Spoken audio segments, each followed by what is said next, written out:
Clasificación B, bajo supervisión de un adulto.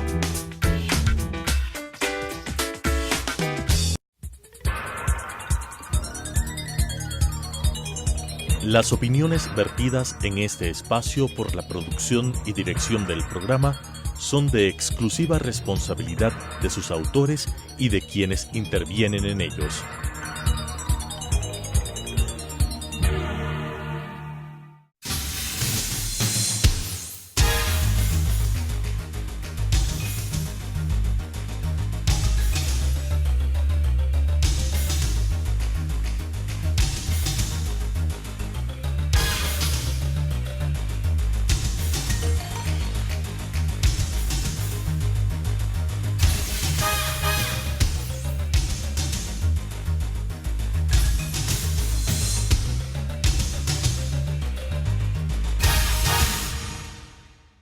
Bienvenidos a Debate Jurídico, el programa del Colegio de Abogados de Pichincha. Nuevamente nosotros vamos a tomar un tema de actualidad, indudablemente a despejar algunas inquietudes que no solo los profesionales del derecho, sino los ciudadanos comunes de nuestro país, llamémoslo así, tienen inquietudes sobre este acontecimiento de la prisión preventiva de Rafael Correa por el caso Sobornos 2012-2016. Que precisamente está causando toda una opinión a favor, en contra, pero nosotros vamos a verlo desde el punto de vista más bien jurídico. Y nuevamente queremos, en nombre del Colegio de Abogados de Pichincha, agradecerle al doctor Miguel Ángel Angulo. Él es abogado litigante, es catedrático universitario en materia penal, quien indudablemente con sus conocimientos nos va a ayudar un poco a despejar estas inquietudes. Gracias, Miguel, por haber aceptado nuevamente nuestra invitación. La semana pasada la jueza Daniela Camacho dicta una orden de prisión preventiva contra Correa, Glass y otros 3 de 22 procesados aproximadamente en el caso Sobornos 2012-2016, que se origina en el denominado arroz verde, que registra presuntos pagos por contratistas del gobierno para financiar la campaña de Alianza País. Unos dicen que por qué la prisión preventiva a unos, otros, por qué al resto no. Si era necesario esta medida en caso de el expresidente Rafael Correa. Muchas gracias, un saludo a todos los televidentes, muchas gracias Ángel, gracias por la invitación. Bueno, hay que tomar en cuenta que refiriéndonos específicamente al expresidente Rafael Correa, él ya estaba siendo, digamos que, procesado por otro delito, que es la asociación ilícita, y ya estaba con una medida de privación de prisión preventiva que dictó, si no estoy mal, la propia doctora Camacho hace días o un mes atrás, en donde ya rige una medida de prisión preventiva en contra del señor Rafael Correa. ¿Por qué? Porque inicialmente se había dispuesto de que este señor Rafael Correa se presente ante las autoridades competentes y evidentemente esto no lo iba a poder cumplir porque el señor estaba o reside en Bélgica. Esta medida fue incumplida y producto de esto el resultado fue que se dicte ya una prisión preventiva. Entonces ya tenía una prisión preventiva vigente. ¿Qué denota esto jurídicamente? Que el señor Rafael Correa no incumplió en primera instancia en otra medida que se le había dictado una prisión preventiva y que era susceptible de poder ser dictada nuevamente la prisión preventiva respecto de este caso porque ha denotado al requerimiento de la justicia no comparecer o su intención de no comparecer. La medida de prisión preventiva tiene una finalidad excepcional que lo marca constitucionalmente la Constitución, que es específicamente la comparecencia de la persona procesada a juicio. Esa es la medida excepcional. Es decir, para asegurar justamente la comparecencia de la persona, en este caso del imputado, en este caso Rafael Correa. Exactamente. Pero si está fuera del país. Por eso topamos el tema desde un inicio. O sea, en primera instancia, la primera prisión preventiva que se dicta al señor Rafael Correa fue por haber incumplido la medida de presentación periódica que había establecido la doctora Camacho, si no estoy mal. Producto de no poder cumplir, porque evidentemente no iba a poder cumplir. El señor reside en Bélgica, o sea, es imposible físicamente que él pueda trasladarse semanalmente de Bélgica a Ecuador para poder cumplir esta medida. Como no cumplió, se le dictó la prisión preventiva. En el presente caso, al tener ya una medida de prisión preventiva, entonces, ¿qué denota? Denota que sí, que efectivamente se podía solicitar, como solicitó Fiscalía, la prisión preventiva, y la jueza, en este caso específico ya de Arroz Verde, de sobornos 2012-2016, dictó la prisión. Es decir, indudablemente teniendo claro de que tiene dos órdenes de prisión preventiva, el expresidente Rafael Correa, el anterior es sobre el caso Balda, del secuestro al político Balda. Me salta la otra inquietud, Miguel. Esto se le comunicó a Interpol y sin embargo Interpol desechó. Es decir, ¿tiene esa facultad la Interpol de desechar, de aceptar? Porque entonces, ¿en qué quedan los acuerdos internacionales? Porque si una persona está fuera del país, ¿es la Interpol el organismo llamado a un pedido, en este caso, de detención? El pedido de alerta roja al Interpol también conlleva un procedimiento específico que requiere la Interpol para establecer, capturar a una determinada persona en un determinado país en el cual resida, que este país no sea el origen del origen de esta persona. Interpol analiza el pedido de solicitud y tiene la facultad totalmente de negar o de conceder este llamamiento. En este caso, por ejemplo, el caso anterior era sobre el político Balda, este es diferente, sobre sobornos 2012-2016, le corresponde entonces nuevamente solicitar al Interpol a ver si lo desecha o lo acepta la orden de detención. A ver, lo que se quiere es la finalidad que se quiere con estas intenciones que tiene el gobierno, que tiene Ecuador, es la posibilidad de poder extraditar en cierta forma al señor Rafael Correa para que sea juzgado en el país. Esa es la finalidad que tienen estos pedidos de Interpol, es decir, que la Interpol conceda la alerta roja, que se pueda capturar y se pueda trasladar a este ciudadano al país de origen para que sea juzgado. En este caso, Interpol puede analizar el pedido del país y puede determinar si procede o no procede, pero después viene el tema del pedido de extradición al Estado belga. O sea, el Estado ecuatoriano como tal presenta la solicitud de extradición en un cierto caso que responde a principios de derecho penal, como el principio de universalidad, como el principio de reciprocidad, es decir, que los dos tipos penales sean tipificados en la legislación de los dos países, y analizando toda esta situación, Bélgica en este caso decidirá o decide si es que el pedido de extradición está bien fundamentado y se le puede extraditar o no. Entonces un poco la doctora Diana Salazar, quien solicita indudablemente o acusa, digamos, en este caso, y la jueza Camacho quien lo acoge y resuelve, ¿es por esto o por qué razón que van por la vía de, entre otros delitos, del cohecho?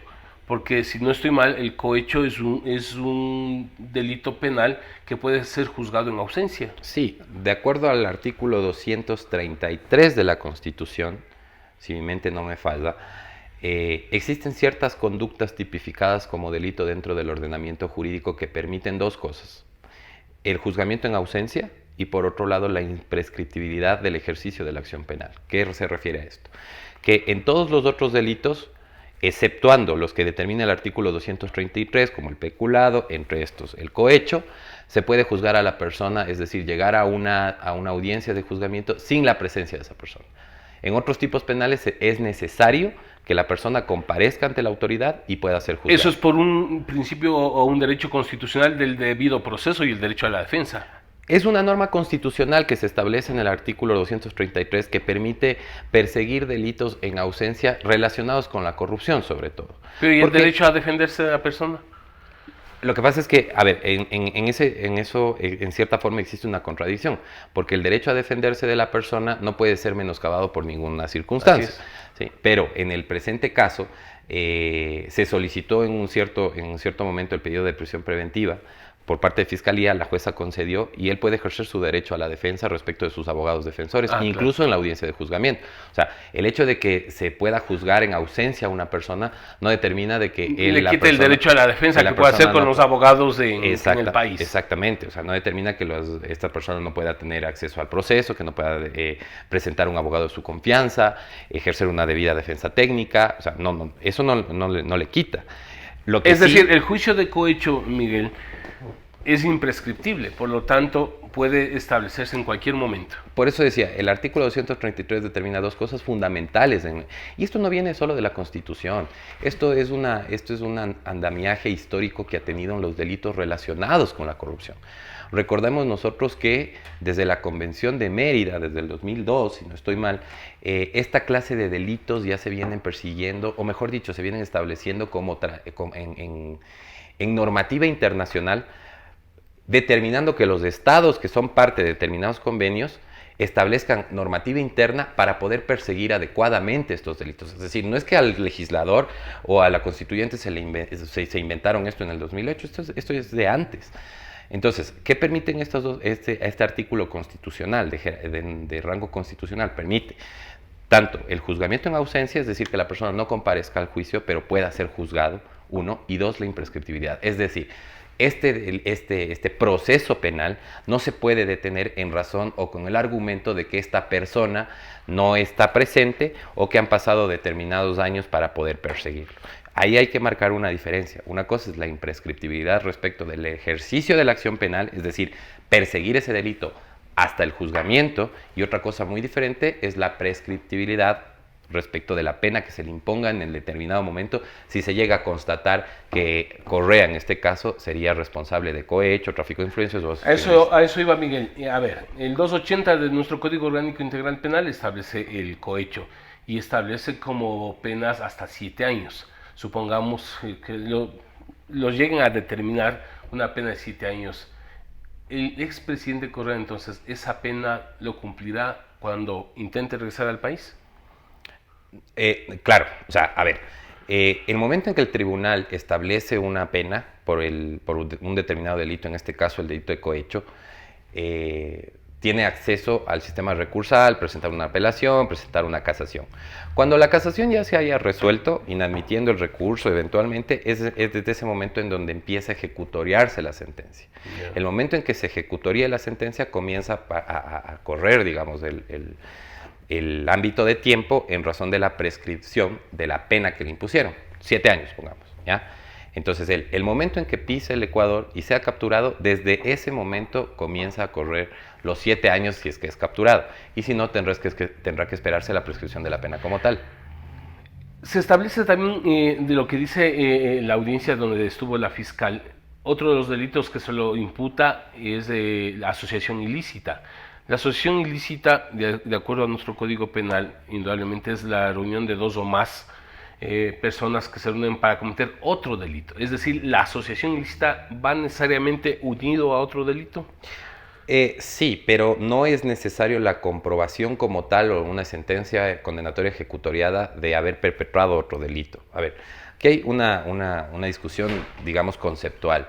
Primero, la asociación ilícita es un delito de mera actividad, es decir, que solo con la reunión de personas que tengan la intención de cometer delitos y que eso se pueda comprobar, se estaría configurando esa conducta. No es necesario obtener un resultado. Los tipos penales, digamos que los delitos se dividen en tres clases de delitos. Permíteme, Miguel, para que nos expliques de eso, decirnos, estamos regresando luego del corte comercial.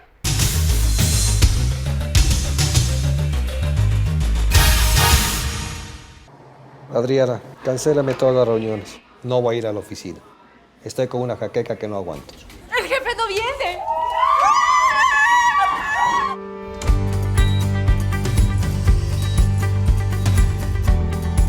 ¿Estás seguro? Salió bien. Muy bien. Bueno. Cuanto antes vayas a Ecuasanitas, más rápido te curas. La empresa de medicina prepagada que cuida de ti. Ecuasanitas. Es bueno estar sano.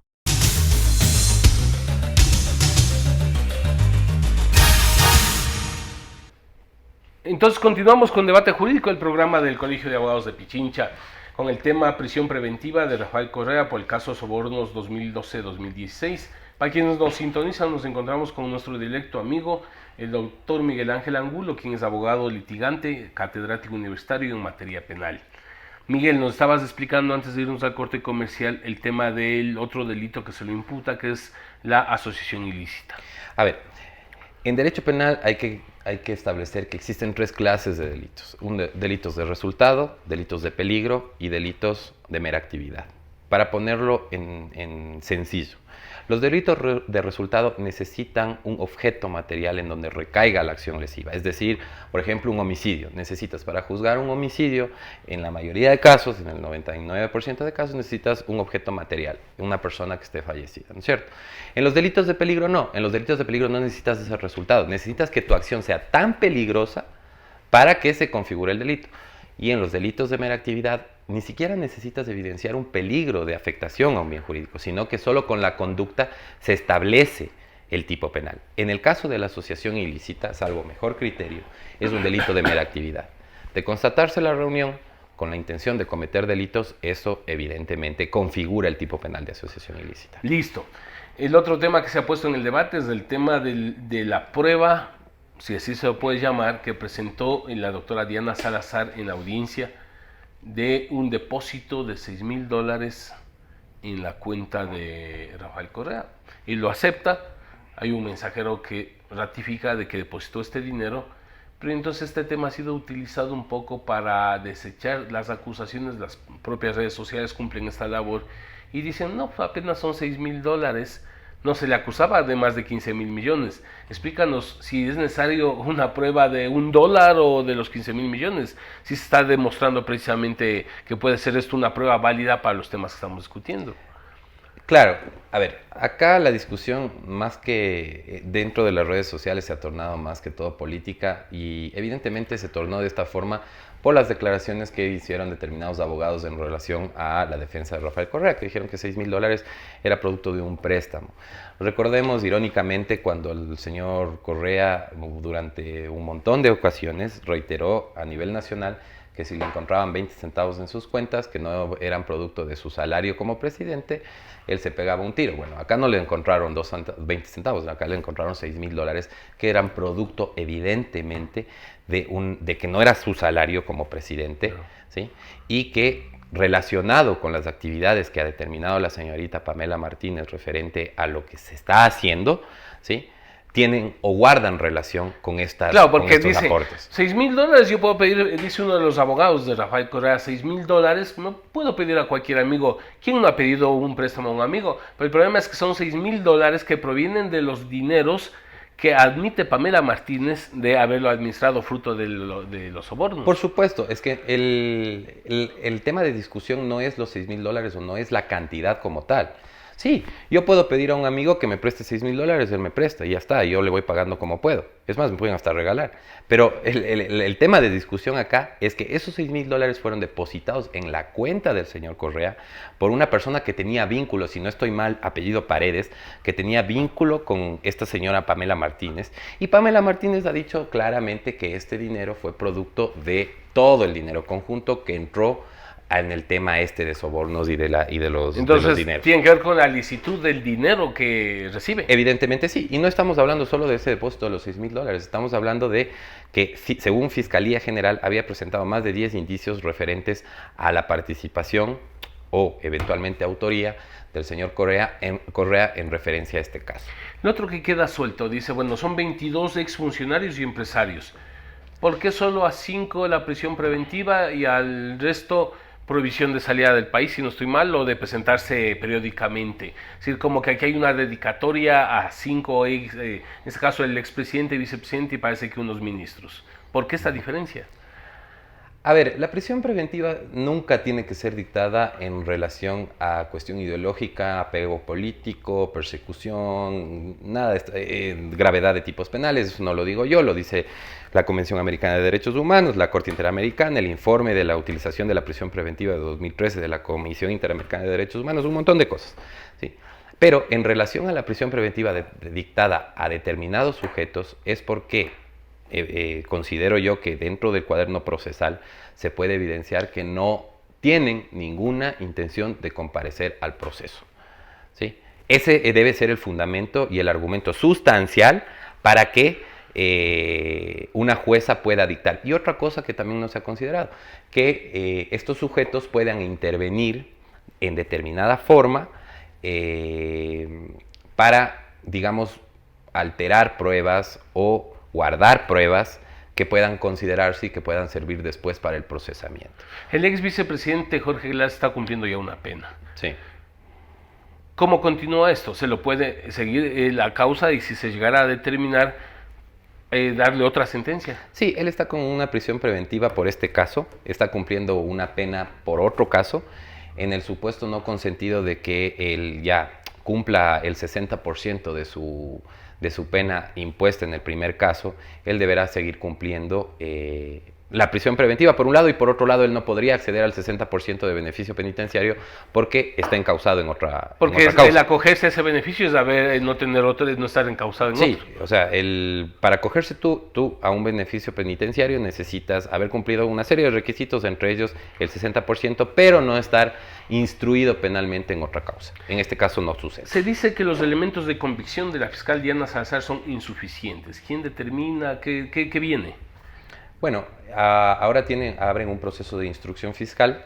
Bueno, está abierto, ya estuvo abierto el proceso de instrucción fiscal. Lo que se hizo ahora fue vincular, tendrán el tiempo necesario para recabar los elementos de convicción necesarios, y el que decide acá es el juez. Acá hay que poner mucho ojo, o sea, la gente no puede dejarse llevar por las opiniones políticas, ni de unos ni de otros. Acá el que decide es el juez. La jueza eventualmente en el determinado momento conocerá el proceso, conocerá todo lo que ha recabado Fiscalía hasta el momento, que yo creo que es bastante, porque, y eso hay que decirlo, o sea, antes de la señora Diana Salazar, de la fiscal, no era impensable procesar esta clase de conductas y procesar a las personas que están siendo procesadas. Entonces, la jueza eventualmente decidirá quién merece ser llamado a juicio y quién no. ¿Son pruebas válidas? Porque eso también se cuestiona. Las computadoras de Pamela Martínez, de Laura Terán, los apuntes, los cuadernos. Por supuesto. Cumpliendo el debido proceso respecto del cumplimiento de cadena de custodia, respecto de la extracción de información de los computadores por medio de la vía legal, es decir, peritajes, que no se rompa cadena de custodia, que se haga adecuadamente, servirán en su momento como prueba. En este momento no podemos hablar de pruebas como tal, sino de elementos de convicción, si queremos ser técnicos o tecnicistas, pero sirven.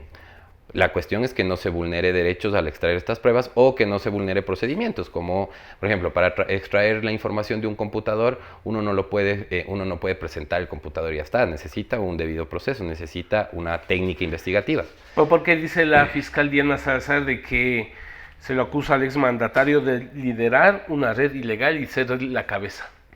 Sí, en este tema también hay que considerar mucho la forma de imputación que realizará Fiscalía en el momento dado. Porque ahora tocará solventar y sustentar una audiencia preparatoria de juicio en donde se establecerá cuáles son la materialidad de la infracción en cierto caso, el cometimiento de una infracción, para ser más técnicos, y también los grados de autoría y participación que tiene cada persona. Entonces, hay que ver cómo Fiscalía imputa, porque acá hay una cuestión ya, digamos, científica, dogmática, que establece el artículo 41, 42 y 43 del Código Orgánico Integral Penal. Que Pamela Martínez y Laura Terán tenían todos estos documentos, lo hacen públicos, otros son encontrados en las computadoras, fruto de la acción de Fiscalía, de lo que tengo conocido. Es decir, que cuando va a la Corte Constitucional, a la Presidencia, encuentran esta información en las computadoras. Esto es parte, no sé si tú conoces, o si sigue funcionando la cooperación eficaz de Pamela Martínez y de Laura Terán con la Fiscalía. Sí, a ver, yo no tengo entendido de que Pamela Martínez haya firmado un acuerdo de cooperación. Se lo podría hacer. Ella, supongo yo, que está realizando todas estas actividades para acogerse a un beneficio que puede ser una cooperación eficaz como tal, y en este caso la cooperación eficaz cabría perfectamente, porque en eso hay que ser específico. La cooperación eficaz ha sido desarrollada para desmantelar toda una tela de corrupción a nivel gobierno. No me refiero a Ecuador, sino a nivel gobierno en cualquier estado, o a nivel de bandas de estructura criminal que se dediquen a delinquir. Aunque hayan sido parte de ella.